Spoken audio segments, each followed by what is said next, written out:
Number 52, Andrew Hall teeing it up. Back deep for the Seminoles. Number 46, Christopher Wilson.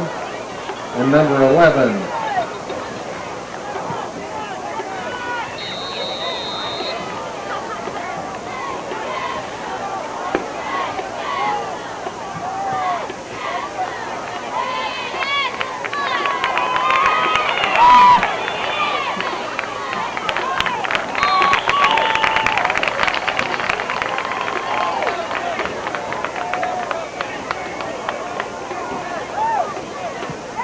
Aaron Brown returns the kickoff to the 41, 20-yard return,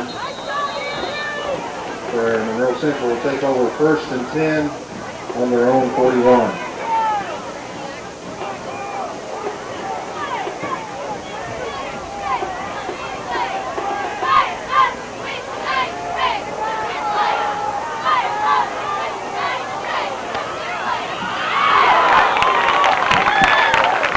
Doris' pass is batted away by 28, Casey Brooks, and 21, Aaron Salmons on the assist. Or Conrad on the pass, excuse me.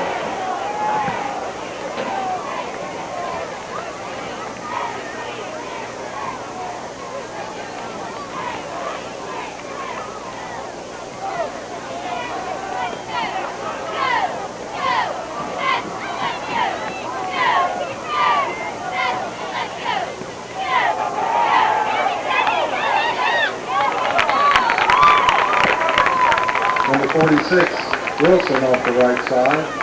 Right down there, the number 84, Zach Brooker, and 21, Aaron Salmons.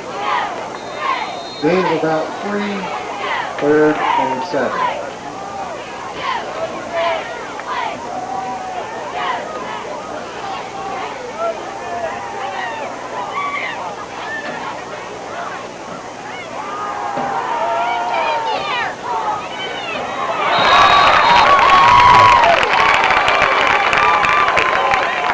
Doris' attempt to Conrad falls incomplete.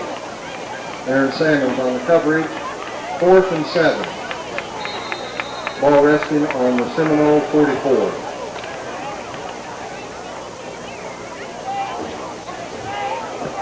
Michael Joris in punt formation. Back deep for the Cadets. And 21, Aaron Salmons. And 28, Casey Brooks.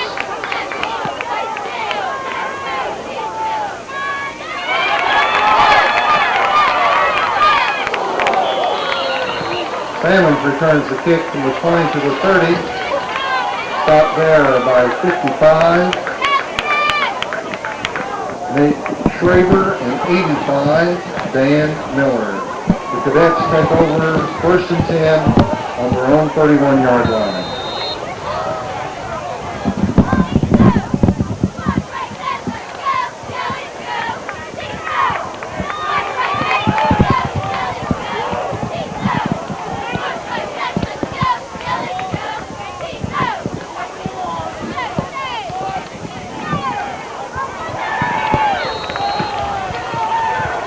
Scott Whitten, no gain on the play, a loss as a matter of fact. Stop there by number 55, Nate Schraber. Loss of 2, 2nd and 12, 2nd and 12. Hello fans, welcome to Beverly where the Monroe Central Seminoles are here in action. Early first quarter, this is Lance LaFollette, a late jump there. Seminoles stalled on their first drive. Turn the ball over to the Cadets, and a couple big hits on defense for the Seminoles. Number 30 met there by number 88. Nate Schauber, Sam Miller on the stop for the Noles at the 29-yard line. Is going to bring up 3rd down and 9. 55, Nate Schraber. Noles 4-0 at this point. Cadets coming in at 1-3. Beautiful new facility here at Fort Frye. Have the nice new press box, the great set of bleachers. Be nice to have. Cadets in the shotgun. TJ Stevens on the rush for the Noles, and he brings the Brooker down. sacked in the backfield by about the 24-yard line. T.J. Stevens. Loss of about 4 yards on the plays. We're going to bring up 4th and 17. Cadets going to have to punt. Going to have to bear with me. I don't have a program here this evening, so I'll know most of the Seminoles might struggle a little bit with the Cadets.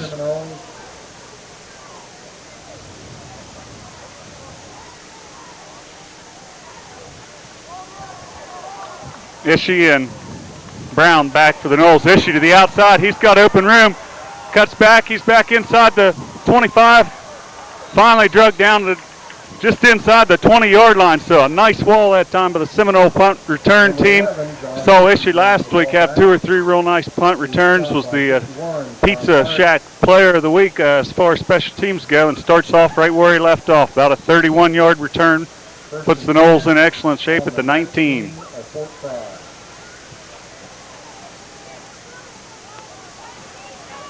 George, quarterback, Gordon at fullback, Yoho and Wilson lined up at tailback. Ishii wide and Dan Miller at the tight end. Wilson second man through. He's down to about the 13-yard line. Pick up a little over 6 yards on the play. 2nd down and 4 for the Seminoles. Noles in the full house backfield that time. A little bit of a wishbone set. Send 2 blockers up through. Nice pickup on 1st down.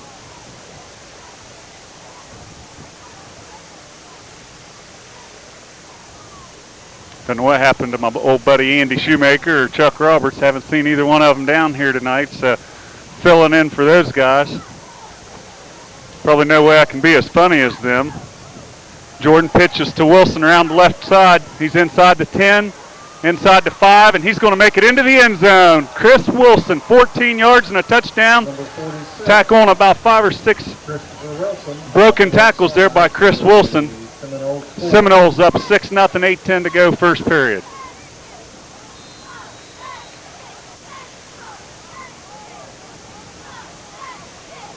Your basic power left toss that time. Wilson got a couple blockers in front of him. He's real good about breaking back behind those blocks. Did that right there and took her in. T.J. Stevens on for the extra point out of Adam Conrad's hold.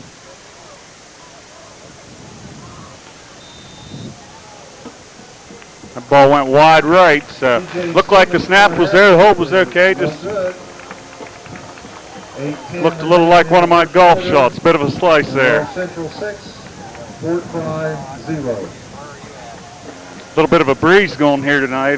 Didn't bring any rain gear. I'm up here. Joe Eddy. Rick Sherman to my right. We may throw him on the mic here in a little bit.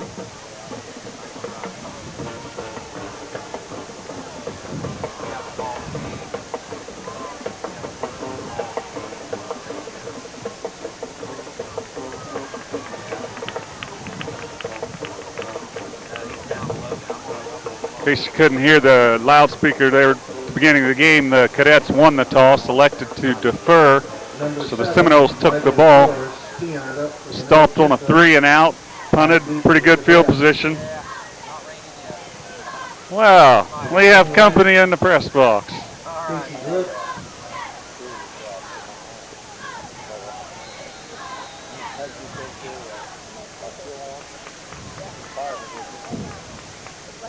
The voice of the Seminoles has made his appearance into the press box. Ando Shoemaker. He doesn't have a mic. You'll know when he gets one. George's kick comes down inside the 5. A nice high kick.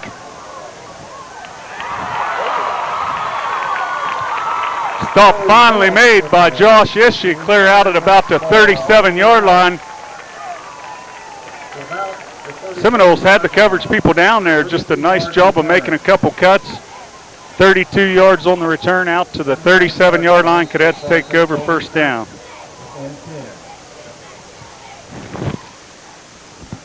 Brooker, the quarterback, number 15. That name usually synonymous with number 44 and fullback down here. Nice sized kid, 6'2", 175 pounds. Brooker to throw. Goes with the fade. Ishii in coverage. Nice job there by Ishii, but also a nice job by the Fort Frye receiver. going up and trying to make a play on the ball. 2nd and 10. Brooker showed a pretty nice arm right there. Nice tight spiral, put it right where it needed to be.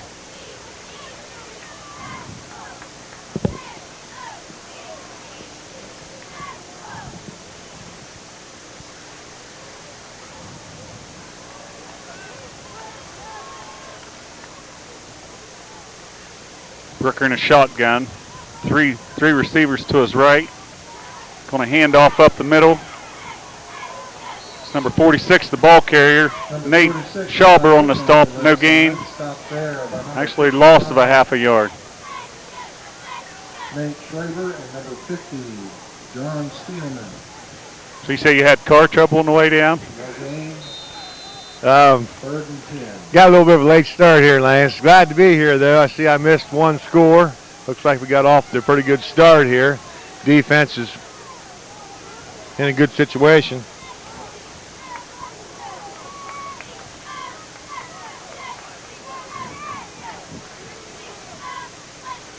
Brooker again the shotgun, 3rd down. Ball sails on him that time, intended for number 28. Ishii again on the coverage. So it's going to bring up another 4th down. 10 to go, 7-10 remaining in the first period. Lance, a lot of pressure there by defensive ends along with Schauber and T.J. Stevens. Made the quarterback make a quick throw, and he wasn't able to connect. Like you said, that'll bring up 4th and 10. Fort Frye will have to punt. Cadets with the ball 2nd time right there, and a little uncharacteristic ball was in the air for him. This kick's going to go out of bounds at about the 33-yard line. Ishii no chance there, but in case you didn't see it, and another nice return to start the game that time on punt return by Ishii. Well, he's pulling in the parking lot up here, and I turned on WBNV there with Jeff and Dave Davidson, and I thought I heard him say we come out with a little trickery to start the game with George the receiver or something, but wasn't able to connect. I missed it. I was actually halfway up the ladder when I heard the crowd oohing and on. So I wasn't the only one late then. George back to pass again. Got Conrad in the flat. Nice sidestep. Still on his feet out over the 50-yard line. 17-yard pickup. George to Conrad. 1st down Seminoles. Nice little juke out there by Conrad to pick up the extra yards. Those are called yak yards, yards after the catch, and that's where Conrad and Ishii can really hurt you. After they make the catch, the big yards. That's it. They're neither one of them are very big, and they are quick as cats. And you have to really grab a hold if you're going to catch those guys. Wilson in motion, Yoho off to the right side. Give him about 3. Brings up 2nd down. So a rare carry by Yoho. Looks like probably some sort of 36, I believe, or not sure what that play's called, but every once in a while Yoho will get a chance to carry the ball. Did a nice job last week. Carried the ball twice in a row from the 10, 5 yards, and then 5 yards for the touchdown. Really turned the shoulder square and ran up into the hole nice last week. George back to pass again. A lot of time. Airing it out to Ishii, and he's got it, and he's going to score. 47 yards, Michael George to Josh Ishii. I'll tell you what, he put that ball right on the money. Lance, you can really see from up here Ishii's speed and George's confidence just to lay it up and let Ishii run underneath of it. Perfect strike. And we talked there last week about when we're going to get Ishii involved in the offense, although he's been a weapon on our punt returns, and we've seen it here early, and it's about time. Ishii's maybe not been feeling up to 100% since his preseason back injury, but right there he looks fine, and we're going to need him as the season goes on. Seminoles going to go for 2. Full house backfield. Power eye, actually. George keeps the ball. Wide open. Oh. Wide open. That's Chris Yoho in the flat. 2-point conversion's good, and that's going to make it 14-0. He did have the tight end wide open. That was Dan Miller. 2-point conversion. Tell you what, right there, that sequence of plays, that offensive line has to get the credit for that because Michael George had all day on the touchdown throw, and he had all day on that extra point right there. And Fort Frye's known to put 9, 10 guys on line of scrimmage at times, to try to load up against the run, and especially, put a lot of pressure on the quarterback. The Cadets have a new head coach this year. B.J. Scott, been down here for the last few years, moved on, I believe, back to his alma mater up John Glenn. And talking with Coach on the TV show last night, he said that they kept pretty much the same offensive attack in that misdirection that you're always used to seeing Fort Frye run. I haven't seen that yet. What I have seen is they're throwing the ball. So a little different coaching philosophy so far. But I'm sure that the Fort Frye fans are glad to see that. We come down here in the years past, Lance, and they'd be down 21 points and 3rd and 8 and still running the ball. Yeah, we never could figure out how us fans could stand to watch that style of football, but I'm not sure what the guy's name was. Bidwell? That was the coach at one point. Okay. Sonny, I think. George, low liner this time. It's taken by number 2 just inside the 20. He runs head on right up in the middle there. Looked like Conrad was one of the first guys there. I think Curtis Merrick was the guy to make the stop. 32-yard line. Cadets taking over 1st and 10. So Seminoles out to an early 14-0 lead. Pretty quick. They've had the ball 3 times, and there's still 5:48 to go in the first quarter.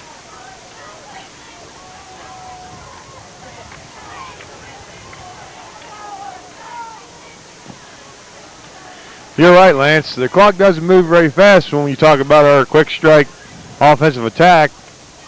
Most of the time this year we've drove the length of the field, but for one of the few times this year we've used that quick strike attack, and the line score on that one goes 3 plays for about 50-some yards. That play right there is a misdirection we talked about. Got guys going all different directions, a little bit of trickery. Seminoles well coached in that respect now as far as staying home. You play your area, be responsible for your area. Double wing set, double wides. Oh, Brooker draw back there, and he had no time at all. Looked like Dan Miller again just came in untouched. There's T.J. Stevens getting up off of him. TJ and Dan Miller on the sack, as you say, but they had 4 other white jerseys right on top of him. Just the blue offensive line was just like a fielder. They fielded right through there, and I'll tell you a lot what, of pressure on the quarterback. I was thinking screen. TJ come in just about untouched from that. Now, I think he's lined up at tackle there. Comes through almost untouched, makes you think that they're going to try to run a screen or something. He had no time at all. Shotgun set up this time. 3 receivers to the right. Flanked by his fullback. Going to sprint to his right and throw. Ball knocked up in the air there. Number 21 again, the intended receiver. Ishii again out there on defensive coverage. Fort Frye with the good play call there to get away from the pressure. They rolled the quarterback out right. Ball thrown a little high. Defense was right on the coverage. Bring up another 4th down for the Cadets. Got Aaron Brown back in the lineup there, returning punts again. This ball's going to go to Ishii again in the middle of the field, right at the 40. Drops it. He finally able to pick it up. Now he's got a little bit of a wall. He's going to go to the house this time. I don't think they're going to catch him. Coach Shoemaker's finally going to get his first special teams touchdown. In the main, we got a flag down, Lance. He's not going to get that first one. We have a flag clear back to 42, so it is going to come back. I really didn't know where the penalty was, though. I was just about to say, Lance, and no flags, and look down here at the 42-yard line. Well, Coach Shoemaker still going on 2 years without a defense or without a special teams touchdown. But I'll tell you what, they were so outnumbered right there in that wall. Amazing that referee was able to pick a hold out of there. But holding is the call, so that's going to move the ball to the 48-yard line.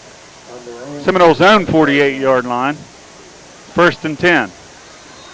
Lance, you're going to get tired of hearing this, I'm sure, but I know for a fact that if each one of our 5 games this year, we've had a major penalty that cost us a touchdown or a big game, And once again tonight, our penalty has cost us a score. A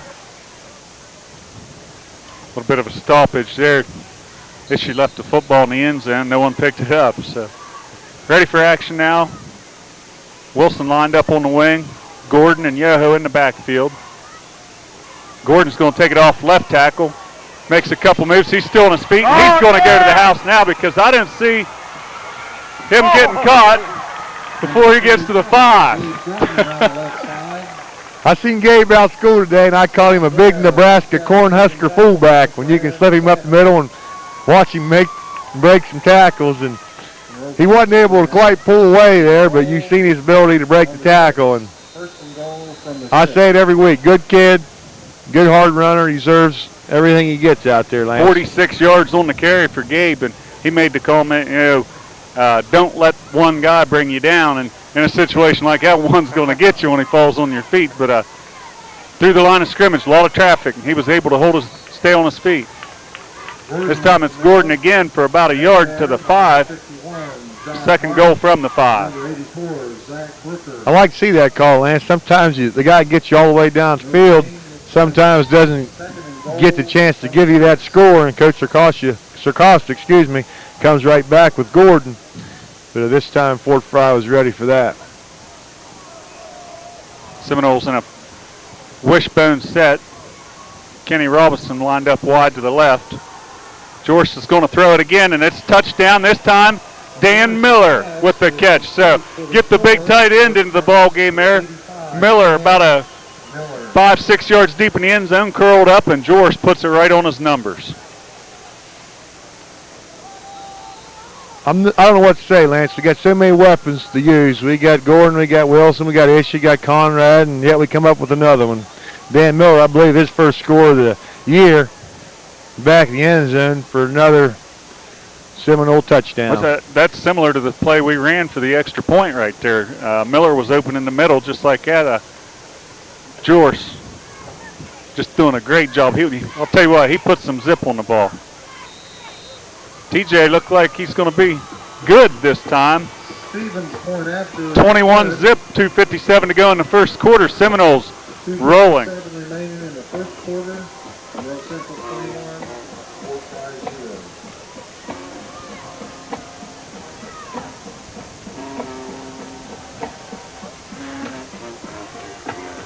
I'm just really glad you guys are here because, believe me, they didn't want to hear me say anything. I'm sure you would have did a good job, Joe. I really did have some problems there at home. I had a water line problem and had to get that taken care of. Knew I was going to be running a little bit late, but was able to get here. And you didn't happen to get behind the same horse trailer I did you? Followed him from Fisher's Grove to Caldwell before I was finally able to get around him. There we followed a license plate named Cargo, and I think all the people from Woodsfield knew who that was.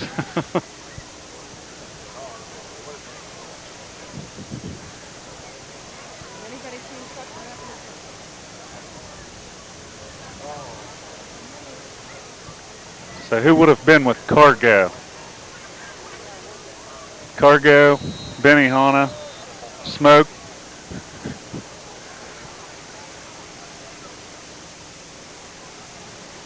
Lump.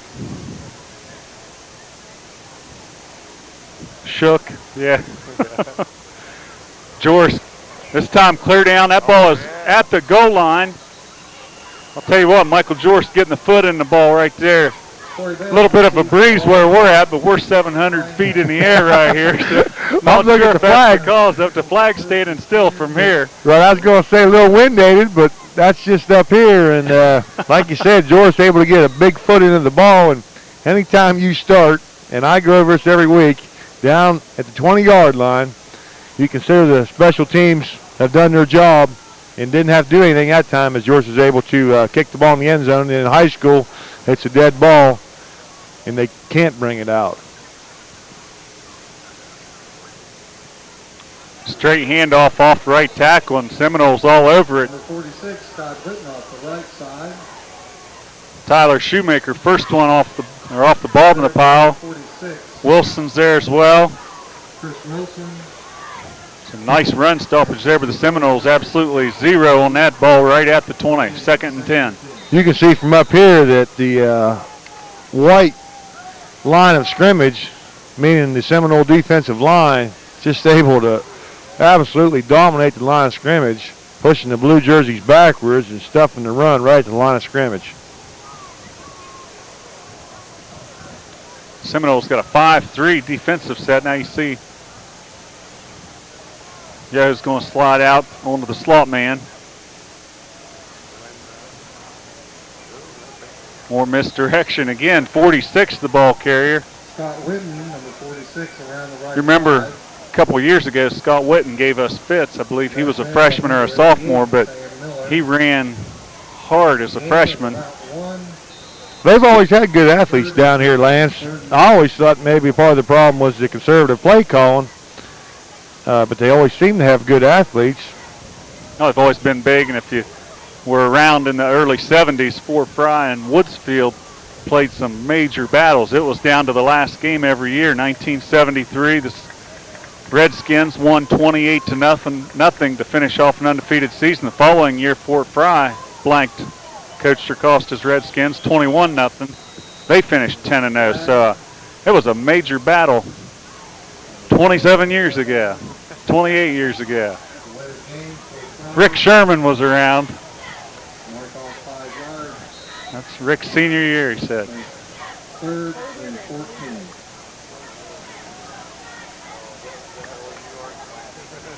That's right. We got classmates running cameras up here. The year of the camera.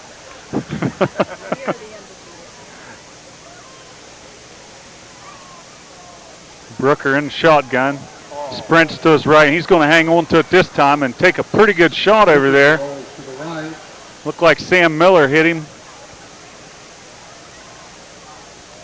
Had pressure the whole time, that right there by Dan Miller as well. Picks up a couple yards, 4th down, and call it 13 yards from about the 17-yard line. So 30 seconds to go first quarter, and the Cadets are going to have to punt again.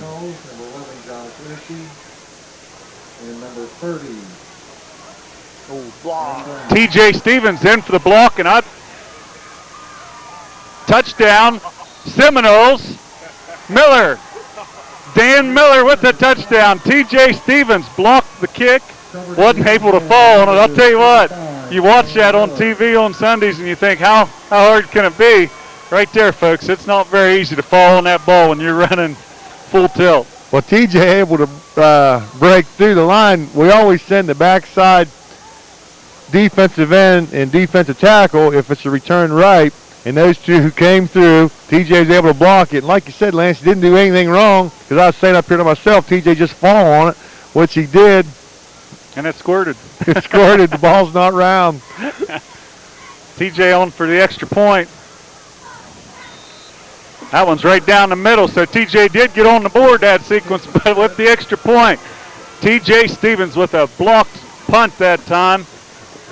Dan Miller, number 85, recovers it, and with 17.3 seconds still remaining in the first period, it's 28-0 Seminoles. Watching TJ after the play there, Lance, I'm sure he's disappointed he wasn't able to get on that ball, being how he used to play in the backfield. Probably hasn't scored since junior high, and almost able to come up with a touchdown there, but his teammate was there to fall on it. And without his block, there wouldn't have been a touchdown, so I'm sure he gets a reward in that itself. So another excellent dominating performance by the defense, and this time not only 3 and out, but able to get defensively right. 3 and in, that's a new one. 3 and in. Did you ever block a kick? Oh, yeah, I had a few in my career. Is that right? That hurt? I was never allowed to rush. I was always back returning. Hurt back there once in a while. Well, Lance, you put your game face on Friday night, and you just block out all the pain. All right. You'll just have to tell them. You just have to believe me on that one. I'll believe you, I guess. Just looks to me like that might sting a little bit. George, another deep kick, this time down about the 6-yard line. Cadet return man out to about the Looks like the 22-yard line. Big Gabe Gordon on the stop for the Seminoles. Return team coming down with the ears pinned back. Two guys had a shot at him about the 15-yard line. I'll tell you what, they weren't able to make the stop, but it's not for lack of hustle, because when you're missing him at the 15, you're getting down the field. Oh, I'd say, and give a little credit to George for getting a little hang time on that kickoff, even though it's not a punt. But you get the ball up in the air, gives your coverage a chance to get down. And, start on the 22-yard line, you got to feel like special teams did their job once again. Hand off to Witten again. He's hit right at the line again. First guy there, I couldn't tell. I think it was TJ again. Not T-Bone. T-Bone, and pretty sure that was TJ on the bottom of the pile too also. But that's the end of the first period here from Beverly, Fort Frye High School. Your score, Monroe Central 28, the Cadets 0. We're going to take a break. We'll be right back.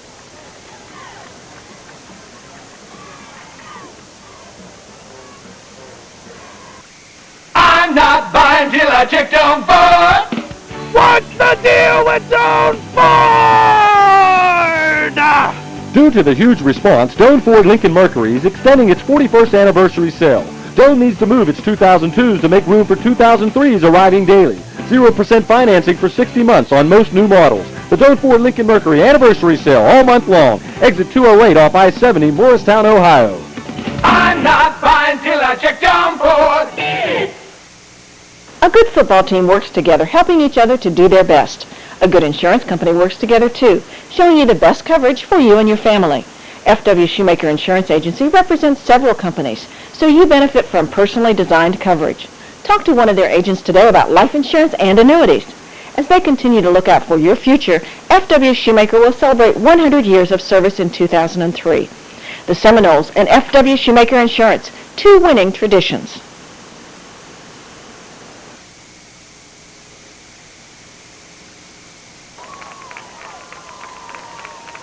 Fort Frye will have the ball on their own 22-yard line, second and 10, second and 10. Okay, we're back. Second down 10 for the Cadets. Start of the second period here, ball at the 22-yard line. Seminoles pretty much invincible that first period there. That was the exception of 3 and out. It was all Monroe Central. Heard some groans from the Fort Frye crowd here, Lance, as we're standing on their side, as they run just pretty simple play up the middle on that first down. So let's see if they got anything else here on second down. Shotgun a little bit of time. He's going deep this time. Nice play that time. Number 21, Salmons, makes the catch to 47-yard line. Same play we've seen a couple times. It's just a simple throw it to your best athlete and make him get up in the air and go after it. It's 31-yard pickup that time for the Cadets. Coverage was actually pretty good. Number 21 was just able to out-jump Ishii there, and you could see how Ishii was kind of backpedaling, and they always said you can't get any kind of vertical as you're backpedaling, and that's probably what happened there. Look for 21 more this game because first real bright play there for the Cadets. Seminoles bringing everybody. Ishii's going to get this one now. He's going to cut across the field and try to pick up some blocks. He picked up a nice one from Conrad, and they're going to throw a flag, and I have no idea what that's for. If they throw that flag on Adam Conrad, that's ridiculous because he hit the guy square on. Pardon? Oh, Lance, I totally agree. We'll see what the call is before we start to argue with the striped shirts. They're going to call a hit to the head. Oh. That's the call. Saw Adam Conrad come in to make the block, and the guy from Fort Frye just took his knees because he was getting out of the way. Conrad did hit him head on, but that's a pretty questionable call. Yeah, I was going to say, Lance, I've seen that on a roughing the quarterback call or something of that nature where you take a shot to the head, but can't remember any time I've ever seen it called on a downfield or upfield block like that. But Ishii comes back after giving up some yards. His man, coverage is right there and able to intercept that one. So Ishii able to come back with a big play. Wilson, the ball carrier, he's still on his feet. He's going to go for about 14. Give him 13 yards out to the 36-yard line. First down, Seminoles. Go ahead, Lance. Ishii, something about Ishii touching the ball and the flags start to fly. As he returned an interception for a touchdown last week, called back a long punt return. Another flag, interception, decent return, flag on the field. Ishii making some nice plays, and flags are flying.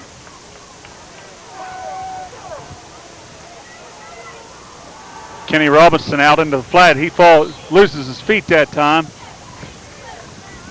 Just a quick out. I know Kenny pretty well, Lance, so I can say this, but I go to basketball games. He spends about half the time on the floor, and I watch these football games. It seems like he has a hard time keeping his feet. Not sure what happened that time, but wasn't able to keep his feet once again. But Kenny does a good job for us. He's nicknamed the horse on my track team because you take your most powerful and durable guy and the guy that always steps up whenever you need someone. You ride your horse. Kenny's been my horse all last year. George to Ishii in the flat. Ishii picks up a block by Robinson. Ishii all the way down to the 35-yard line. Showed a little bit of speed getting away from a couple guys. See how wide open he was from up here. Able to come across the field. And George with a strike. Hit him right on stride. And another big play by Ishii. And I just talked about when we're going to get Ishii involved in a big night by number 11 thus far. It's like you said, a lot of weapons because you got Adam Conrad, explosive as can be. Wilson. Yoho can catch the ball. Wilson, the ball carrier again. He's got a lot of room out to this side. He's going to go the distance, and I'm going to make the call. He is going to go all the way this time. Christopher Wilson, no flags, touchdown, Seminoles. Now that time I wouldn't have been surprised to see a flag because I thought I did see a bit of a hold there, but 9:57 to go here, second quarter, and the Seminoles have exploded on the Cadets. It's 34-0. You look back at the play, Lance, that's our Redskin special. It goes to our left. We're pulling both guards, our play side guard and our backside guard, and they both pull and they both come to the left side. And as he turned the corner, there was only one guy, and Wilson was able to outrun him, and the defense was sealed off to the inside. And been a major play for us ever since Coach Acosta picked that play off the Washington Redskins Super Bowl years. Some years ago now, but that's been a pretty good play for him. I'd say so. Runs a lot of play action off of the same play as well.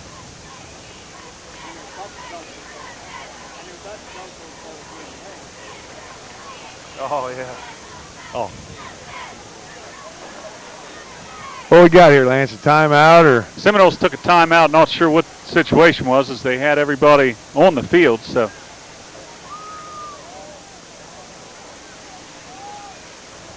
Just picked up a score here off of the AP wire, 7-7 Magnolia Barnesville early scores. Seminoles hosting Magnolia next week. Shamrocks turn into a bit of a rivalry with Monroe Central. They're off to a 4-0 start, second in the region, right behind the Seminoles. People look at the papers too often, Lance, and they see Magnolia, I believe, right now has a losing record or is a 500 record. Right, okay, 0-2, and a bit deceiving. I know Magnolia's going to have a strong squad every year, and there seems like tonight they're showing a good Barnesville team a nice ball game. That's it. They had too many athletes down there, too many good athletes, good coaching staff, a lot of experience. They lost Coach Caesar a couple of years ago, but Coach Batten stepped in there, and he's had some pretty good ball clubs. He knows what he's doing. He's not his first time on the field. Tell you what, 35-0. 9:57 to go in the first half. So looks like we are going to see it. We're going to get tested tonight when it comes making all the calls, because no reason at this point we shouldn't see every Seminole on the team on the field here before this is over.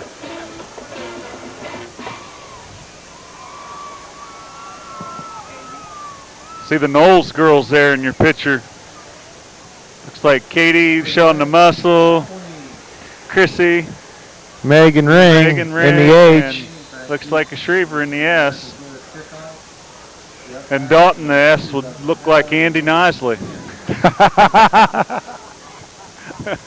Big end $450 winner last week in the 50-50. Jorce's kick, low liner taken by number 10, and he's upended. Looked like John Newhart sent him a flying at about the 24-yard line, 25-yard line. Saw John Newhart go a long ways last week, 76 yards with the touchdown. They're going to give Ferguson the tackle, I guess. Another one of those guys sees a lot of special teams time, and he's a starter on most clubs in the Valley. Right, Lance. He's a good kid. He's out there at school. I see him all the time out there. He's in the lab there with me, and so he's not going to get his hair cut unless the Knowles lose the football game. Yeah, and I wasn't going to say the L word, but someone loses every week. Right, but you ought to see the hair on that boy. We have several guys like that. Aaron Brown's another one. You know, the Knowles, a lot of depth. Big hole that time on the right side for number 30. He picks up about 13 yards and a first down.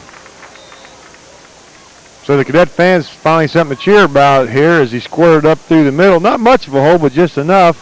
First down for Frye's own 38-yard line. Lance, after 35-0 easy lead thus far, sometimes, you have a little defensive lapse, but I think we'll be fine. We'll come back here and try to get a stop. Right side, and I'll tell you what, talk about a big hit. T.J. Stevens right there punished the ball carrier as he took him off of his feet and dropped him for a 2-yard loss just as he was touching the ball. So, tell you what, T.J. hitting like a man right there. T.J.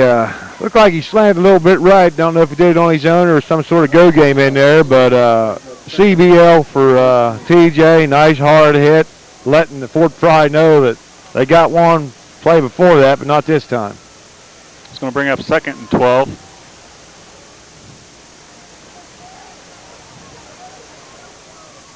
Going to be a quick toss. The outside, good. Tell you what, good pursuit that time by the Seminoles. See Tyler Shoemaker out there. And the other Miller boy, I believe, won the stop. Another Miller boy out there.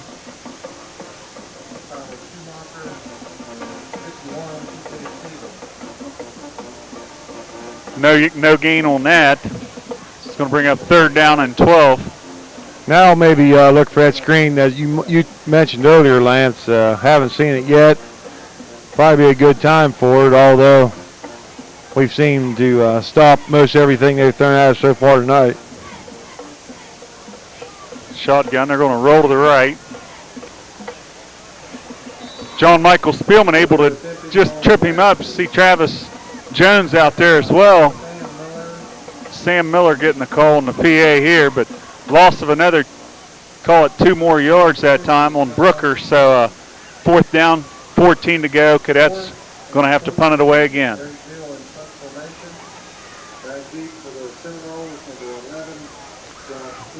Brother Coach Greg just chomping at the bit to get a special teams touchdown as he's starting to catch a little bit of flack from the rest of the coaches. Ishii going to return left this time. A lot of room again. He's cutting back up the middle.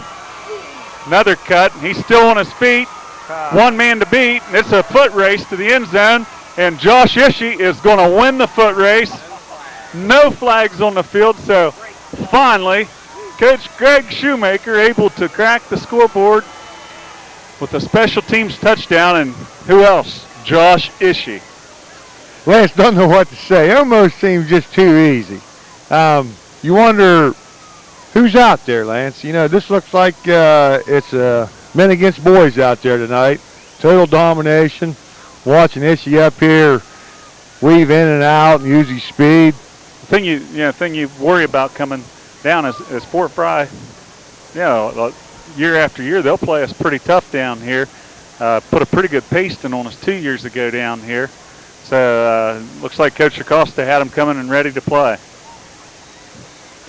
TJ true again, so 4 straight after missing that first one. 7:10 to go, first quarter, in the Seminoles 42, Fort Frye Cadets nothing. And look at the time on the clock, Lance. There might be some kind of record how we got this many points. And figure it up for me, Lance. You're probably better at math than me. And 17 minutes and 50 seconds of football. Maybe I'm wrong there. Figure up. Looks like about. Yeah, how many points per minute? Quite a few. Almost 3 points a minute. Maybe you're not better than math than me. It's over 3 points a minute, isn't it? No, it's not.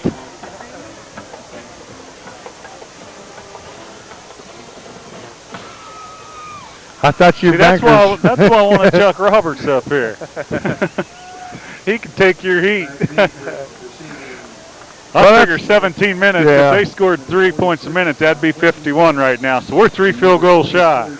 Well, I'm just thinking, Lance, if we get tired of running out of things to talk about, because if we start subbing, we got to entertain the viewers with some math trivia, and I'll work on that maybe in the second half. George with the kick, takes a high hop, finally picked up the 10-yard line. Looked like Witten picked it up. He's able to get back out to about the 22-yard line. Mark at the 21-yard line, so another good job by the Seminole coverage team right there. 21-yard line. Noel still got that first group out there, but you do see several new jerseys. See number 22, Derek Zwick, moved into the cornerback slot. Brown Dog, number 30, is coming in for Yoho at the monster position.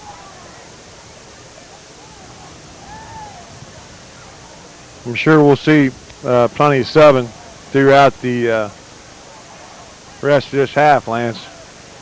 Hand off to Witten off the right side. He's met there, no gain. Looked like first guy to get to him was Spielman, first one there, and then Dan Miller there as well.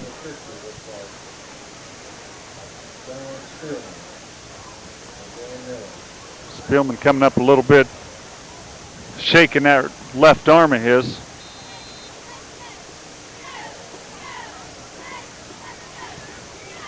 And the thing about it, Fort Frye come out throwing the ball a little bit, and when you do that and don't complete very many passes, it stops the clock. And Seminoles haven't been taking long to get to the end zone when they get the ball, so right, more opportunities. That last play, offense never did get on the field. And another 7 points on the board. Number 20, the ball carrier that time. See your man Dan Miller on the stop again.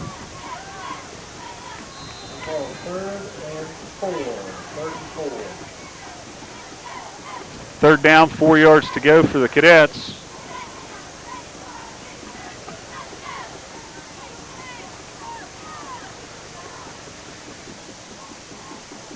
They're going to line up in a shotgun set. And number 21 out here going against Gabe Gordon.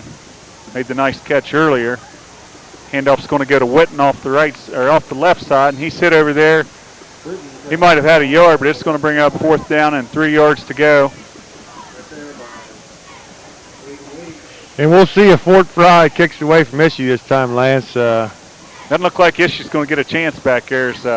Yeah, well, Brown Dog and John Newhart. So, right there, you got Brownie, who can return punts real well.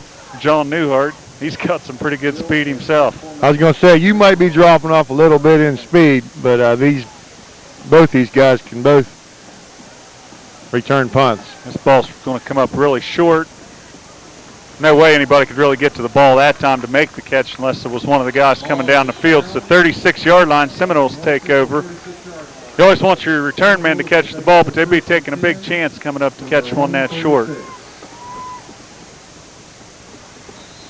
Yeah, I believe it was last week, Chris Yoho went flying up there, and he thought he seen a little daylight and was going to catch it on run and go. But usually you don't want to take that kind of chance on special teams. 4:15 to go, first quarter here, 42-0 Seminoles, and the Cadets take a timeout. Looks like Monroe Central was trying to get that second unit in there. Saw several new numbers making their way out on the field, so Fort Frye probably saved the Seminoles having to burn one because they were going to have a hard time getting the right people in right there. We talked all week, Lance, and even on the way down, we've been just expecting to blow people out, and most people figured this would be another blowout, and you know, what can you say? It sure seems like, yeah, once you start subbing freely with 4:15 to go in the first half, and we're already putting our reserves in. Total domination by the first team Seminoles. Well, Coach isn't going to have a lot of choice. I know a lot of times you like to leave your first unit in until the opponent takes their first unit out, but clearly that's not really going to be the call to make tonight. Seminoles need to do something, try to slow this freight train down. You know, I don't want to see where we have to start calling quarterback sneaks every play. Looks like they are going to make a few changes. Josh Ishii, number 11, is going to get his shot at quarterback here. Sees Zwick lined up on the right side at end. David Spielman on this end. Ball straight up the middle that time. Looked like that was Fergie. Picks up about 3. It's going to bring up second down and 7 for the Seminoles. It looks like the offensive lineman is all reserved except for John Michael Spielman still in there at center. See number 76, Curtis Merrick, lined up at this tackle.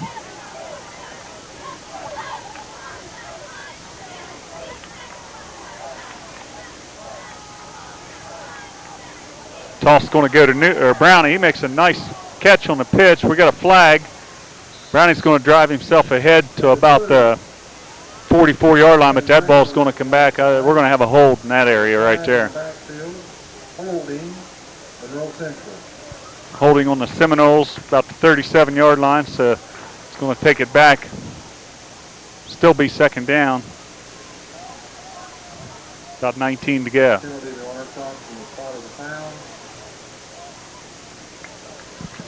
Good idea by Coach here. We probably both know, Lance, that we got 2 freshman quarterbacks that run the reserve offense. But if George ever did have to come out for a play or 2, we always knew Ishie'd be the man, and thus far this season he hadn't taken any snaps till now. So a good idea to get him some work here.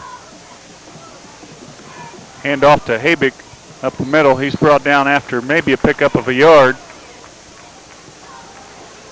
Big Stephen Habig, 6'3", almost 6'4", 207 or 8 pounds. Yeah, he said, I want to be a running back. I want to be a running back. Well, I said, Habig, you're going to be a lineman. Well, he's both. He's both. 3rd and 18, 2.5 minutes to go. So I look for the Seminoles probably to keep the ball on the ground, possibly go with something wide.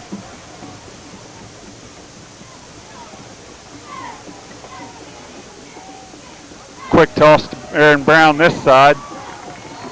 Going to pick up maybe a yard.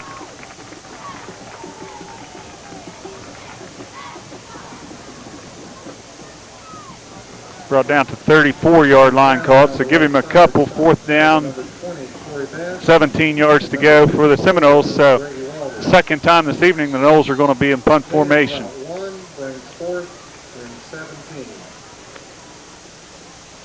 Michael Jorst punting this last week and a half, 2 weeks. Watched him in pregame the other night. That ball seems to just zing off of his foot. That one more plopped off his foot. Well, he got a fairly nice bounce there, Lance, and he'll probably get credit for 34-yard punt there. No return. No return. That's the big key there, and not too bad for a high school punter. Of course, from as high up in the air as we are, you don't know for sure how high that ball did get. A lot of familiar faces on defense still. You see Conrad, Yoho, Ishii, Sam Miller, Gordon. Looks like the first unit pretty much in there. But I believe we've only given up 14 points thus far this season. Is that right? 7 against Cuyahoga Valley and 7 late against Shady. Hey, oh, okay. 8 late against Shady Side, but first teamers only give up 7 against a good Cuyahoga Valley team we've seen near the other night's paper that I believe they're 3-1 and ranked second in their region in the computer rankings. I saw that. Dan Miller that time on a stop. Number 22, Derek Zwick, also up to make the hit.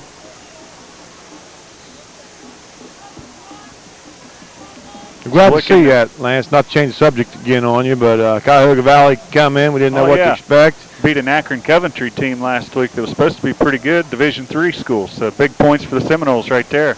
Right, so, did us a lot of good by opening up with a strong opponent like that. Brooker's going to pass. He takes a shot by Sam Miller. Pass intended for number 21 again. Gordon out there in coverage, but I'll tell you what, Brooker took a heck of a shot right there as number 88, Sam Miller, came through completely untouched from that inside linebacker spot. When you're exposed like as a quarterback, it's hard to stand in there, make the throw, and then know you're going to get hit, but he was able to get up after the play after taking a hard hit. And like you said earlier, he is a tough kid, and the name is pretty familiar with these teams down here and always been a tough bunch. Handoff straight up the middle to number 2. He's not going to get anything. It's going to bring a 4th down, but that's going to end the first half here. They're not going to run anymore. So, from Beverly, the Monroe Central Seminoles have what you'd call screamed out to a 42-0 lead as everything was going for the Knowles special teams, offense, defense. Just a great first half, 42-0 Knowles. So we're going to take a quick break and come back and watch those marching Knowles. We'll be right back. This is the McDonald's halftime show, thanks to your local McDonald's. Elaine Ann's Cleaning Service provides full service from business to residential. We not only clean your carpets, but we also clean your upholstery. We offer pet odor removal, spot removal, and stain-resistant carpet protection. If you want the job done right the first time, promptly, and at reasonable prices, call Elaine Ann's Cleaning Service at 934-2240. We clean your carpet, not your wallet. At Respects Food Mart, we're proud of all we do. From our humble beginnings in 1926, we've grown to 6 stores throughout the Ohio Valley. We strive to combine that small-town friendliness with the buying power of the chain store to give you, our friends and customers, the best of both worlds. And we take pride in our community, its people, and their accomplishments. We're happy to support all of our county schools. We're proud of all we do at Respects. And Seminoles, we're proud of you. The Citizens National Bank of Woodsfield, home-owned and independently operated since 1933. Your community bank. Our officers, directors, and staff are dedicated to customer and community service. We reinvest your deposit dollars locally. So remember, banking with us is not only good for you, but it's good for your community. Citizens National FDIC Equal Housing Lender.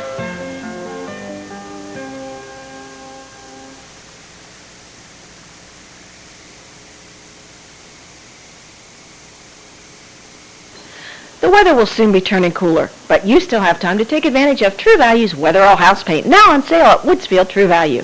You'll find everything you need to finish those nice weather projects on sale now, including easy care paints and accessories. And remember, you have over 1,000 colors to choose from. Lots of other fall specials for indoors and outdoors are waiting for you now at Woodsfield True Value Home Center, where help is just around the corner.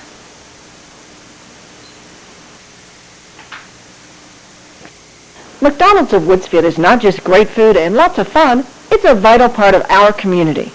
Perla and Dell strongly believe in supporting our kids, both in school and in extracurricular activities. That's why McDonald's is proud to be the exclusive halftime sponsor for the Monroe Central Seminoles. They're happy to support our players, our cheerleaders, and our band.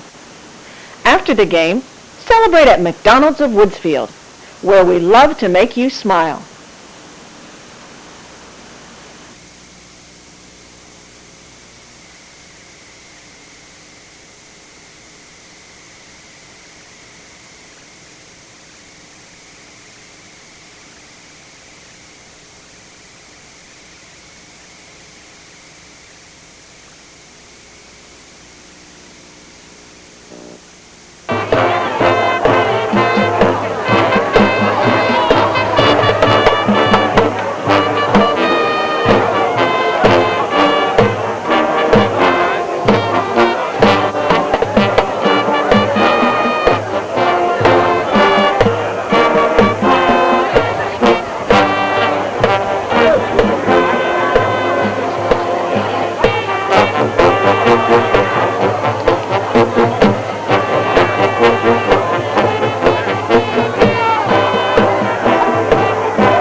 Ladies and gentlemen, sports crowd, please show appreciation to the marching Knowles.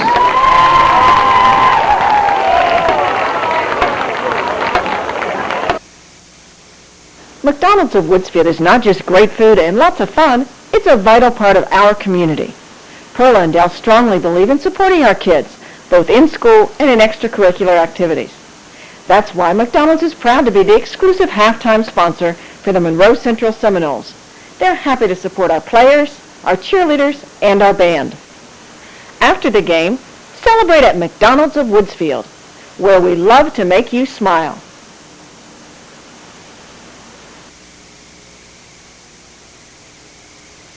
Dr. Jeffrey Snyder continues to meet your medical needs by offering full lab services and ultrasound, so you no longer have to travel 50 miles for these services. His office is also the only practice in Monroe County to offer Saturday hours till noon, plus extended evening hours Monday, Tuesday, and Wednesday till 6:30. Dr. Snyder, Seidler, and nurse practitioner Carol Shoemaker are still accepting new patients. Appointments are encouraged, but walk-ins are welcome at Dr. Snyder's office. Monroe County Birth to 3 is fun and free to pregnant women and families with children from birth to 3. We provide group activities where children learn to play together. Birth to 3 reaches out with a variety of services and information specific to each family's needs. Home visits emphasize child development, parent-child interaction, a developmental screening, and a newborn home visit conducted by a registered nurse. Call Monroe County Birth to 3 services at 472-0852. It's never too early to have a healthier, happier family. For your convenience and peace of mind, AmeriDrive by Stark offers teen driver education in 7 locations, including Woodsfield. 3 weeks of classroom study is held on Monday, Tuesday, and Thursday evenings. State licensed and certified by the Ohio Department of Public Safety, AmeriDrive has been teaching teens and adults to drive for 20 years. 8 hours of one-on-one behind-the-wheel instruction is scheduled at your convenience. Call AmeriDrive by Stark at 1-800-YOU-DRIVE-2.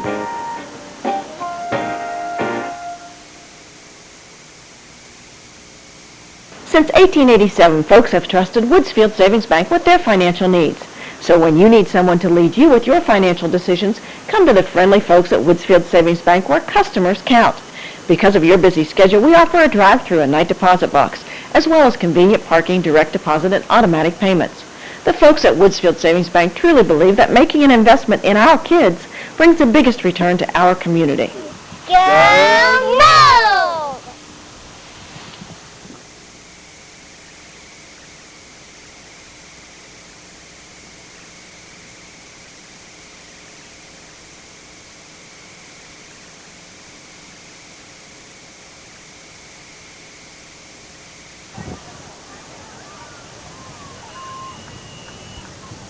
Ball goes out of bounds on about the 21-yard line. We're back, second half just underway. Michael Jorce with the kickoff rolls out of bounds to the 21-yard line, so the Cadets are going to take off first and 10 from their own 35. Andy Shoemaker here, Lance LaFollette. Seminoles 42-0 halftime. Saw a little bit of everything that first half by the Seminoles. Sure did, Lance. Offense, defense, special teams, total domination. I want to mention the good hot dogs and the good foods down here at the Fort Frye concession stand. Tell you what, I had a dandy sausage sandwich. Sideliners, not the only sausage sandwich in town, as Fort Frye, pretty good grub.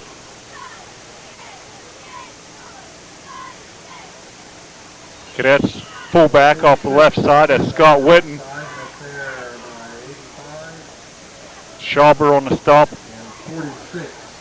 We talked there at half, Lance, how everybody plays their gap, plays their area, doesn't worry about the next guy. Everybody stays home, and that's how you handle all this misdirection stuff that Fort Frye will throw at you as the night goes on.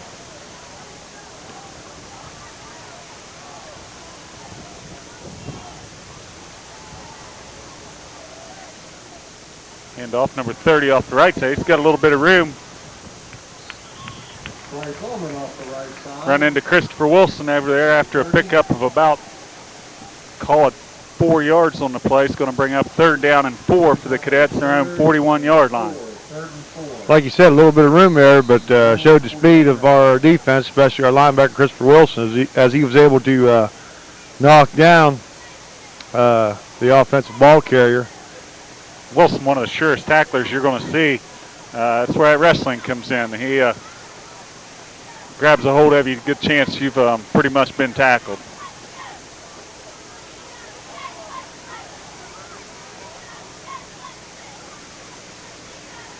A little bit of an option there. Number 30, the ball carrier, and he's wrapped up on that other side. Wasn't sure. Looked like it was Sam Miller. Number 88, Sam Miller, making the stop. Nice job that time by the Seminoles. Nice job by the Seminoles, Lance, but I looked the other side of the field there, and there's 4 blue offensive linemen just standing around watching the ball carrier, so they certainly didn't play until the whistle on that play. Cadets to punt. See Ishii up close blocking this time. Newhart on the return. He's trying to get to the outside. He does get to the outside. Lowers the shoulder at about the 45-yard line. So John Newhart showing a little aggressive move there at the end of that punt as he put the shoulder down and yeah, he delivered the blow instead of having it delivered on him. Yeah, you can see there number 30 grabbing his shoulder, rechecking, make sure everything was there. Newhart, like you said, probably be starting a lot of other teams, especially here in the PVC. But he'll get his chance as he's only a sophomore. First team Knowles offense back on the field. Gordon's going to take the handoff straight up the gut. He breaks through and he's on the out. He's off to the races, clear inside the 25, 23-yard line. Gabe Gordon, so 32 yards on that pickup by Gabe Gordon on the first offensive play of the half for the Seminoles. Nothing fancy. You might want to call it a 13, a 23, whatever, when the fullback gets it up the middle, unless it has a power right, Lance. I'm not sure, but showed that Cornhusker fullback. I kind of like to call him that. I think he enjoys it. He mixes a little bit of speed, a little bit more speed than the Nebraska quarterbacks. They're usually a lot of brawn. Wilson's going to get the carry now. Staggers a little bit, trying to make a cut, and he's going to pick up. Looked like he didn't get anything, and he picked up 5 yards almost, 4.5 yards. Give him 5, second and 5 Seminoles.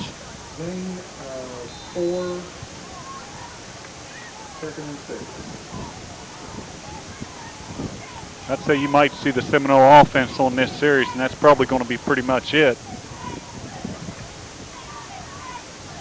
Wishbone attack with Conrad lined up wide right. George's going to hand off to Yoho off the left side, and he's going to pick up the first down about the 13-yard line.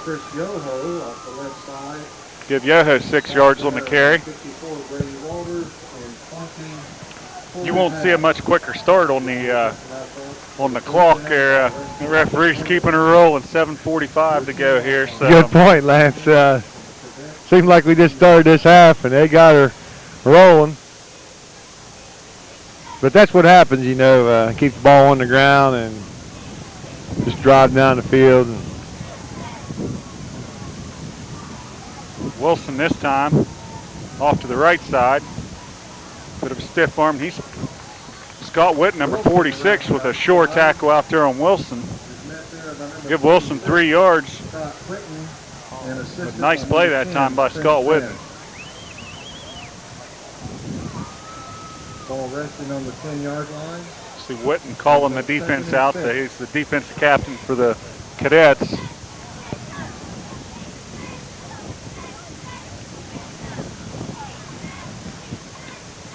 Second down, a long 6 for the Seminoles. Yoho lined up on the wing. Wilson and Gordon in the backfield. Yoho goes in motion. Wilson takes a pitch wide left. He's got a lot of room out there. Picks up a nice block that time by Chris Yoho. Cuts right behind the block like you want to. Touchdown, Monroe Central. It's a quick toss left, and like you said, Lance, Yoho out there sealing off the guy.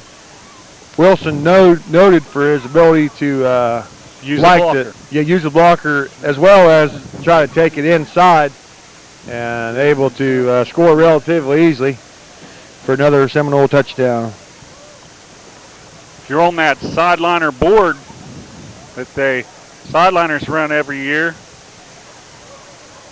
a little bit of fun on that thing. First quarter, Carl Robinson, that's Kenny's dad, won the first quarter score. Makes these extra points mean a lot. No good. No good. So right there, TJ Stevens wide left, and that's going to make the score 48-0, 6:39 to go. Back to the board though. Betty and Fred Wittenbrook were your halftime winners, $25 winners there. Carl Robinson, he's back on the board here with an 8 and a 0. Non-smoking. So if you're smoking in the scene, put it away. Thank you very much.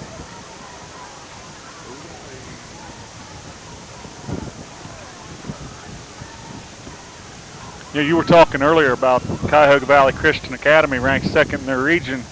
The team that we were supposed to play, World Harvest, you read early that they were going to try to play the second half of the season. I read in the Wheeling paper this morning, World Harvest at Steubenville Catholic Central. World Harvest is 2-0 right now. So they've already got a couple games. And a couple wins is the most surprising part of that story. I'm not sure what the story was coming out of World Harvest, but the story we got was they only had around 13, 14, 15 players, but either they beat a couple of opponents. Michael Joris's kick right to the goal line, about as good as you can get. Coverage down there for the Noles. There's a flag comes in. First guy there, though, was Derek Swick. We have a flag on the field. Personal foul, face mask against Monroe Central. Seminoles called for the face mask. That's another 15-yarder. We'll take the ball out to about the 34-yard line for the Cadets, but coverage inside the 20 again for that Noles kickoff team. Just someone snagged the face mask.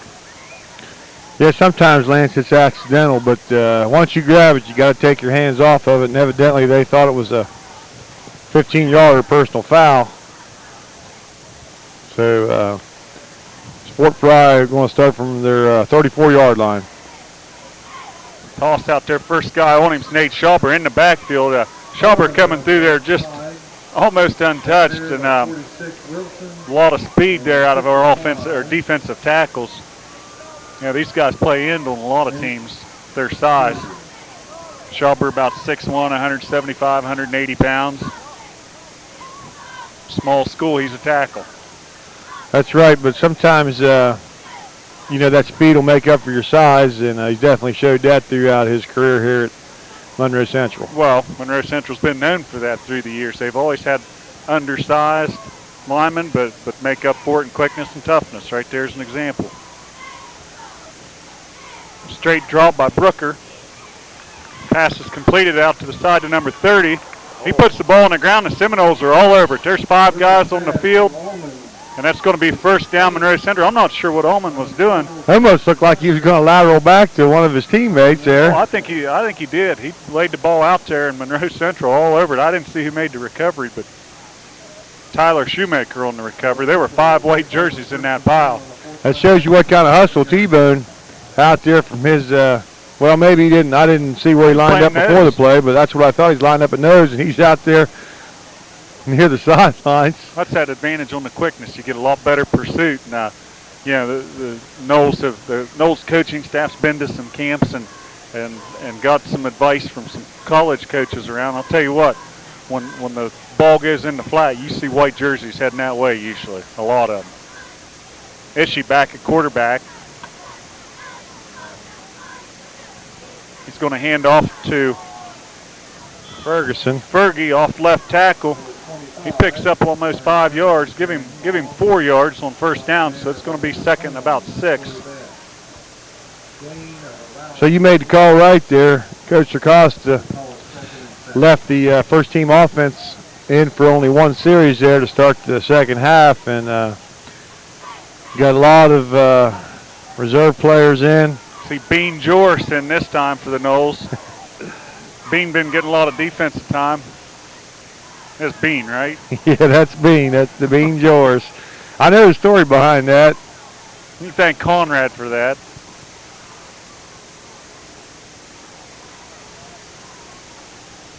Ishii still with the ball. He's in trouble back there. He's still on his feet, though. They're finally going to blow him dead. He's brought down about the 40, and they throw the flag for a little excessive roughness right there. Not a popular call over here, but he did throw Ishii down, so that's going to be a 15-yarder and give the Knowles the ball down about the 23-yard line. We'll say this, Lance. They blew the whistle. They stopped his forward momentum, and then the 4-5 defender actually grabbed him and tossed him down. But it's not like this play right here is going to decide the game or this penalty. So not a real big deal, but was something to yell about. Well, I'm sure when the blowout situations like this, the referees are going to maintain control of this game, and certainly doesn't want to play like that to let this game get out of hand. So another flag. Be interesting to see what he calls here. They're going to call a false start against Seminoles, but I'll tell you what, he brought his arm up when the defensive guy was coming across the line there. So, that call usually goes the other way anymore. They've changed those rules, but right. Once you break the neutral zone, offense or defense, well, certainly offense, but defense, once they break the neutral zone, it's offsides, it's dead. And the offense got to protect herself, so you can't blame a guy for moving, flinching, trying to protect himself. Jason Dick in at center now for the Seminoles. Toss is going to go to Newhart outside. The ball's on the ground.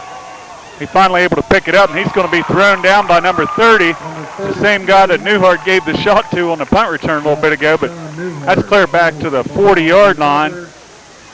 Down by number 30. So that's about a 12-yard loss there for the Seminoles. Big loss on the play. 26 yards to go for a first down here. It's second down. Seminoles. Seeing Ishii will come out. Looks like number 13, Dexter Hughes, in at quarterback. Hughes the straight handoff off the right side. I believe that's Seidler. Can't really tell for sure they called Ferguson, but that was Jordan Seidler, number 26.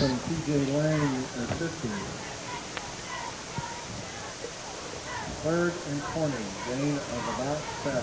Third and 20. Nice pickup, 7 yards for Seidler right there. Knowles got a third down and long from the 33-yard line. Handoff to Newhart on the outside. He breaks a tackle in the backfield, able to move ahead for about 3 yards down to the 30.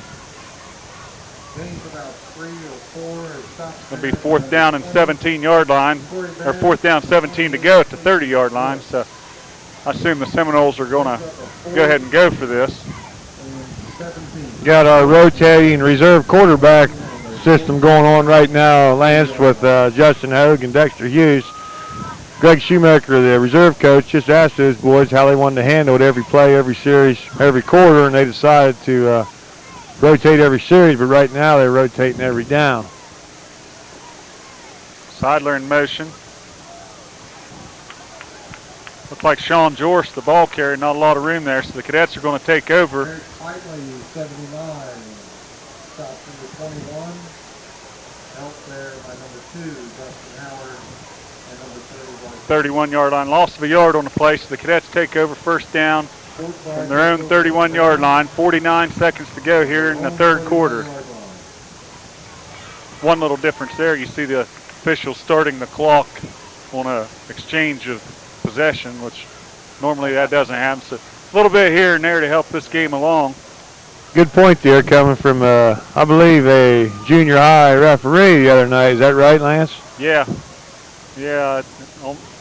Bradley Habick, Terry Rose helped me out. Got a score on that game the other night? The junior high Redskins, 20 28, River Pilots 16. Pilots scored twice in the last minute of the game to make it sound a lot closer than it really was. Pretty dominating job, though, by the junior high Redskins of Finn Calder. What's going to end the third quarter? So from Beverly, the Monroe Central Seminoles 48, the Fort Frye Cadets nothing. We're going to take a quick break and we'll be right back. Let Swiss Lands Realty in Woodsfield help you find what you're looking for in farms, homes, or land. Call Kathy or Sam to see this ranch house on a beautiful 2-acre lot near Louisville. If building a home is in your future, ask about their many land-only properties. Just south of Woodsfield, see this 2-story home featuring new siding, windows, and roof. This 28-acre property also has a pond and 2 outbuildings. Click on www.swisslands.com for more listings. If you're buying or selling, call 472-0614.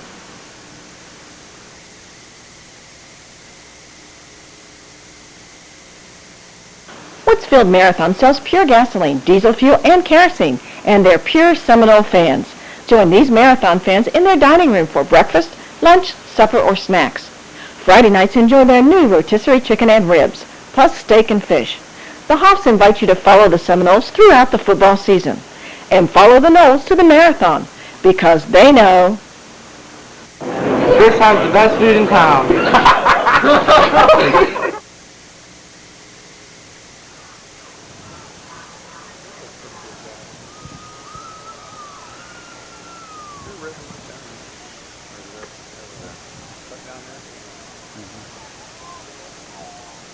We're back here, fourth quarter action about to begin.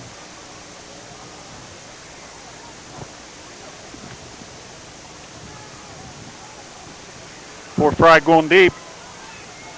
Looks like they're going to get on the board possibly. Nope.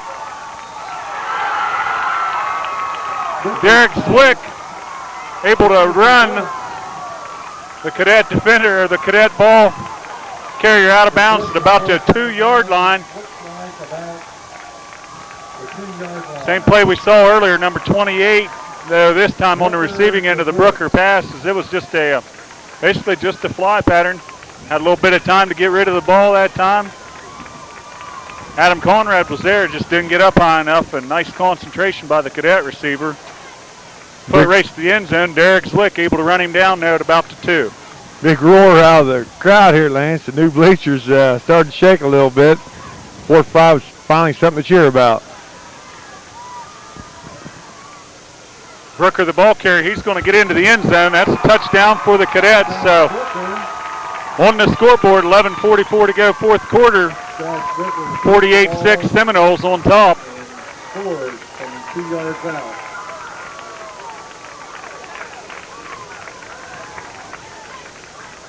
The Brooks pass was 67 yards.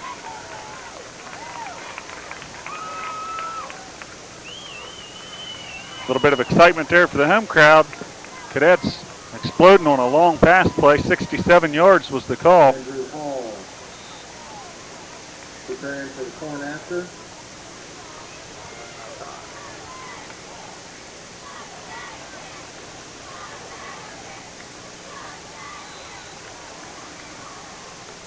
Kick sailed a little bit low. It looked like it went right through the arms of a couple Seminoles that time.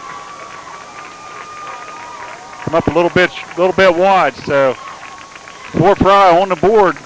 Start of the fourth period here. 48-6 Seminoles now in the lead.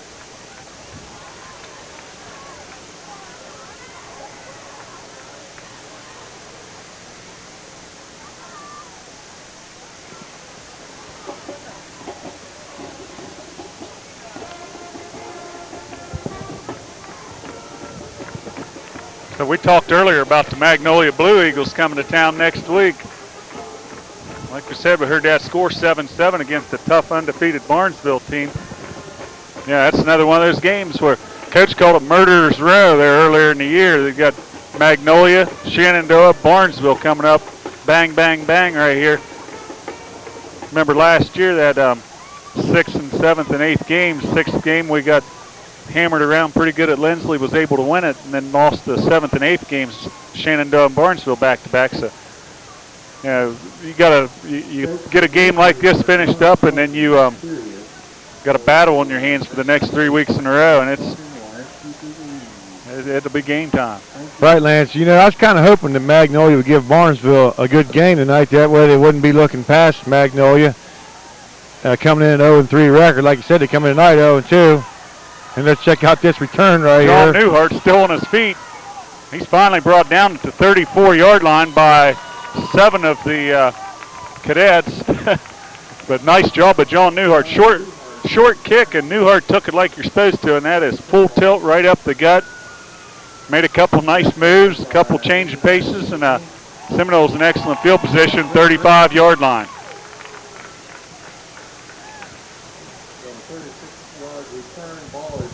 Just to finish that thought, Lance, like I said, hoping for a close game against Magnolia Barnesville tonight, because, you know, these kids read the newspaper, they check scores, they check records, and they think, well, this shouldn't be too bad, or this should be this or that, but you still got to show up every Friday night, 11 against 11, and you can't look ahead, and you know, I'm sure they'll be ready to play. Magnolia gets up for us every year. There's never been a real blowout in that series. No, it's always been a good, strong series, and it always will be, like you said, because of their good athletes, a lot of area to draw from, and looking down through our program, we got a lot of good young talent to stay competitive for a lot of years. Ferguson, the ball carrier there, gets about 3 up the middle to the 32, 2nd and 7. As you see, every play for the Seminoles, 6 guys in, 6 guys out. Coach Shoemaker over there, he's got a tough job sometimes. You want to make sure everybody gets a lot of playing time in situations like this. Yeah, we talked about the numbers. I believe we dress anywhere between 45 and 48 players. And like you said earlier, everybody's going to see the field tonight. Justin Copley, the ball carrier. He's hit out there by number 81. Looked like he was going to have a little bit of room. Did get close to 5 yards, down to the 27, before he's brought down. So 3rd and 3 for the Seminoles. We talked about getting everybody in on the reserve game. I believe Coach Shoemaker starts 11 on offense, of course, and then a different 10 on defense. That means only one player plays both ways, and that way you're getting in about 21 different players. Helps build a program. That's right. Handoff that time off the right side, straight dive. Seminoles are going to get a first down to the 23-yard line. That's Justin Copley, again the ball carrier. So young Knowles able to pick up nice yardage here, and the clock keeps winding down. I'm sure both sides of the field are glad to see that. Like to see the second unit here to put the ball in the end zone. See this side of the line pick up Jared Ward at this end. Look like Trevor Hendershot at the tackle. Pitch out's going to go to Jorce. He's going to pick up another 5 yards down to about the 19. Give Jorce 5. That's going to bring up 2nd and 5.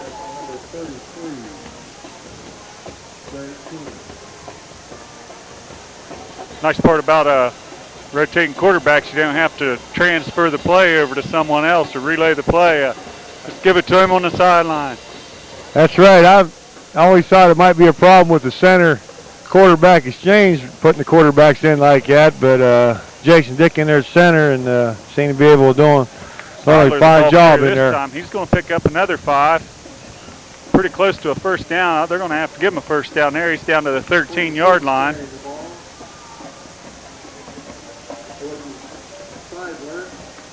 It is first down for Seidler, just a straight dive off the left side of the line.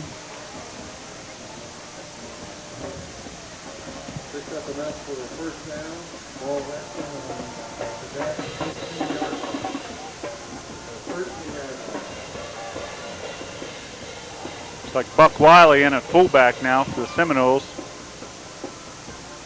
He's going to take the handoff off the left side, down to about the 10-yard line before he's stopped by 6 or 7 cadets, but a pick up a 3 for Buck. Told his dad, JD, I'd say hi to him on TV. We invited him up to the box here when we were trying to recruit people to take care of the color commentating while ours was plumbing. Well, Lance, if you think Jeff Stevens talks a lot, I think J.D. Wiley could meet.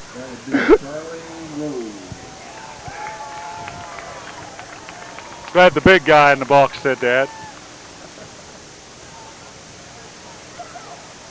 Just Haydick kidding, Jeff. gets to carry this time. He's taking it off the right side, plows down as the fullback's supposed to do. He's down. We'll mark him right down at the 5-yard line, so pickup of a little over 5 for Haydick. 3rd down and a long 2 for the Seminoles. Wing right, power right. Play's been in the Circosta playbook since about 1971. I think Bob Butts gave that to him. So. And I'll tell you what, we run that 3rd and 4th grade level, as does the 5th and 6th, and I'm sure the junior high. So they're taught power right and power left early. Wing left, power left. Now we're going to go with the toss to Newhart. Newhart tried to break it outside and couldn't get around the corner. He's going to lose 5 yards. He's going to make it 4th and 10 or 4th and 7 from the 10.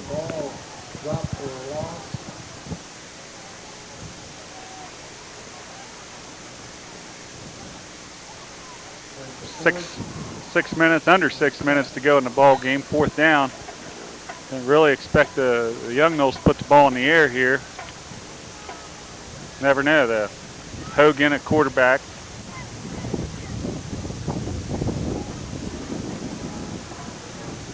Habig straight handoff up the middle. He makes her down to about the 5-yard line, but that's going to be short. So the Cadets will take over from the 5-yard line, 1st down. Havik showed a little bit of that power. You could hear that pop from up here, and that wasn't the Fort Frye guy. That was Havik delivering the blow there.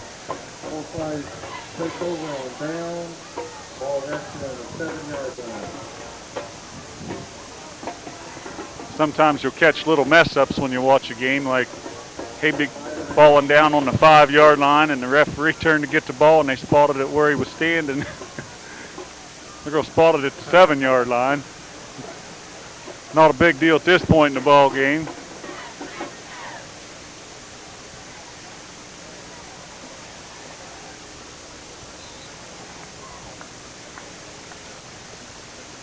Going to have a timeout for Frye here. 5 minutes and 7 seconds to go in the ball game. 48-6 Seminoles.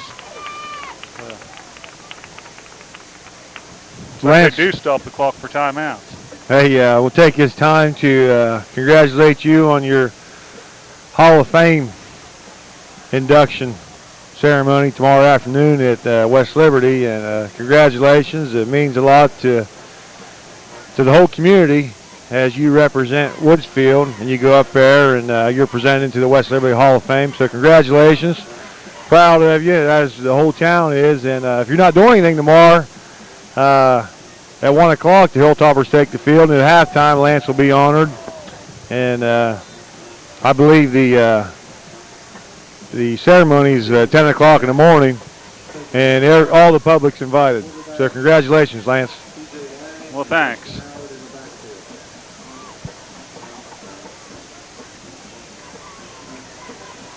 Tell you what, the funny thing about that is I'm going to be accepting that honor, but it's all direct reflection to the town of Woodsfield and the people of Woodsfield. I grew up on Guilford Avenue, 60s and 70s, and we played football in the yard all fall and baseball all summer and basketball in the wintertime. And that Brother Bill, Brother Brad, Brother Rod, and the Guilford gang, tell you what, it's an honor for me. I'm the one that gets to go accept it, but it's a reflection of all those guys and all the coaches I had over the years, and all the people of Woodsfield. I'm accepting it in pride on behalf of them.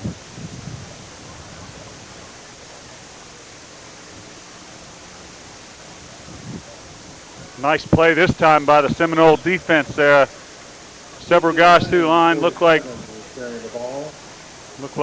Chris Jefferson there first for the Seminoles.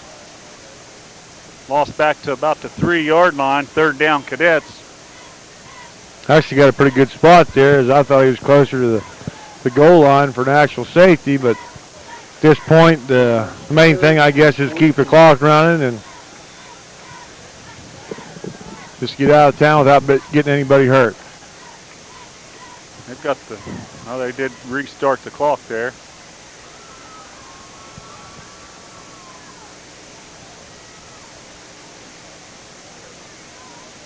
Look at the defensive setup for the Seminoles. See 42 there at the bottom of your screen. Copley playing corner. Merrick at this end. John Rick in there on the line. There's a pitch out, and that is going to be a safety. I'll tell you what, that's a great defensive play out there. Hard to pick up a number from right here. Looked like John Newhart making the stop over for the Seminoles for a safety. Puts that big even 5-0 on the board. Might not seem like a lot at this point in the ball game, but I'm sure it's important for make somebody on that board awful happy. As 3 minutes, 10 seconds to go, and carrying that lucky sheet with me here. Marlon Headley just moved into the driver's seat right there. $50 final score possibly.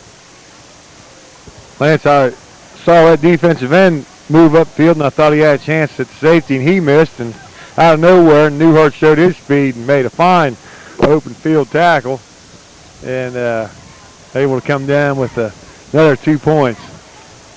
Remember a couple years ago, the Seminole defense had about 4 or 5 safeties in one season. I believe that's the first one this year. Seminole reserves, the ones doing the damage. That brings up a free kick from the 20-yard line for the Cadets. Number 81 is going to punt the ball.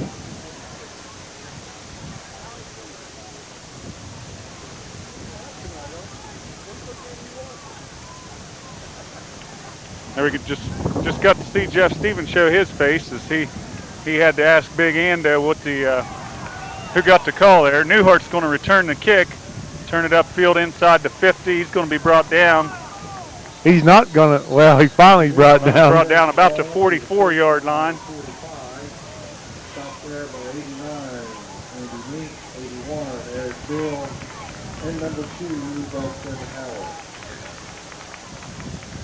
So, you got the ball back here, Lance. Get a first down, and I'm sure we can run the clock out. As takes about 30, 40 seconds per play.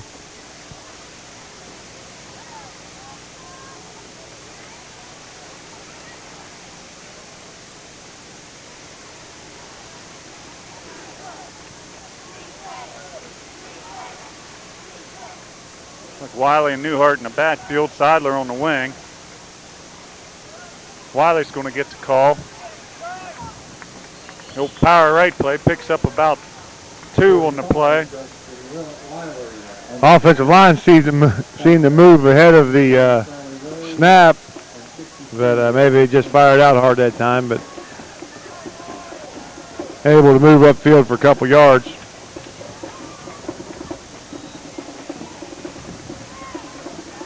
See that constant rotation by the Seminoles.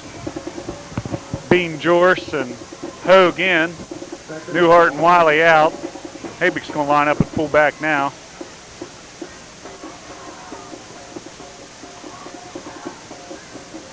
Hogue's going to pitch it out to Jorce.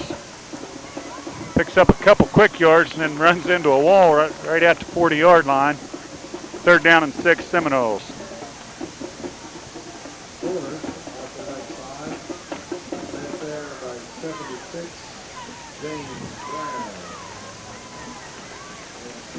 James Brown with the tackle. Ah! Sorry, Joe, I yell in your ear there. Yeah, if there's a Hall of Fame for comedy, I think I know another guy who'd be in that Hall of Fame. Speaking of Chuck, wonder where he was tonight. We waited for him to get to the press box here and make tonight's call. Sean Jorce, the ball carrier. Cut back inside, picked up about 3 more yards. That's going to bring up 4th down and 3. So, might see one more play here, not sure. As the clock's winding down to 35 seconds. Let's see if he marks it. Well, he's marked the spot, so we'll have to at least take a snap here.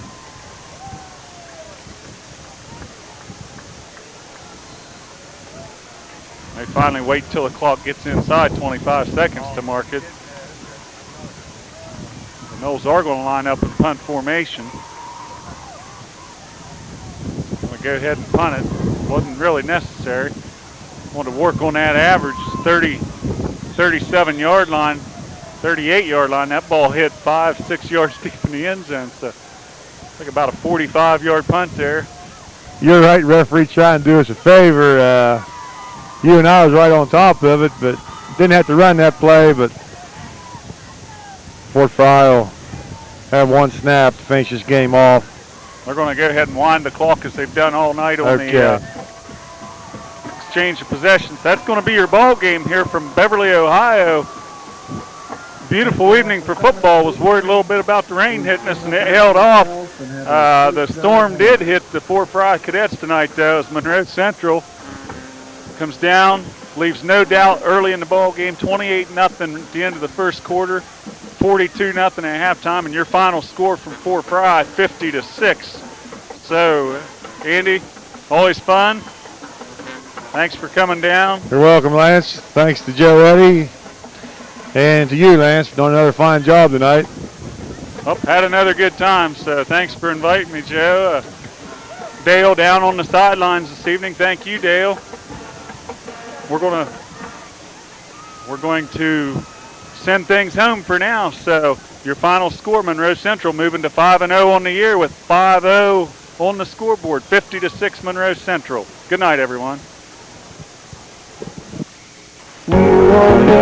Credit Union.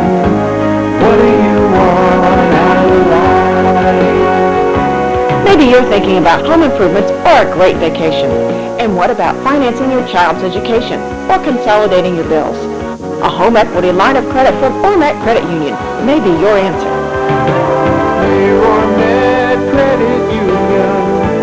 What do you want out of life?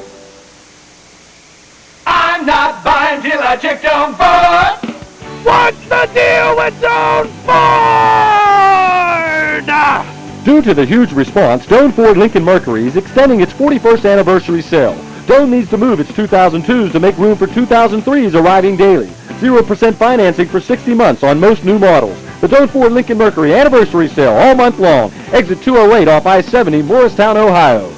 I'm not buying till I checked